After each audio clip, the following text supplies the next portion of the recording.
Tu as parlé avant de galères. C'est quoi les plus gros moments de galère dans ton enfance?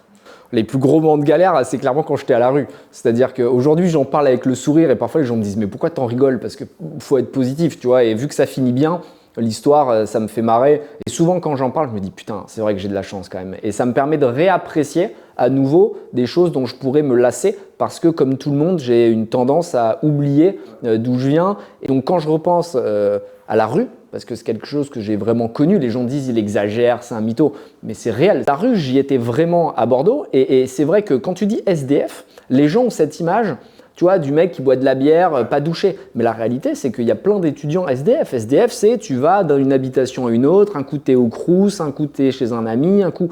Et moi, c'était le cas. Sauf que moi, j'étais même pas chez de la famille parce que j'avais pas de famille. C'est-à-dire que mes parents étaient divorcés. Mon père avait refusé que j'aille chez lui. De toute façon, il était violent, donc c'était pas la meilleure solution. Ma mère, pareil, elle m'avait viré. Les grands-parents, on se parlait pas.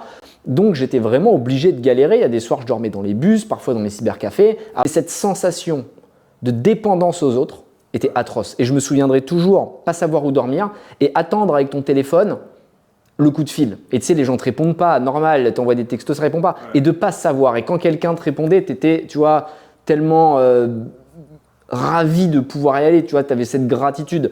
Et ça, je veux plus jamais le vivre.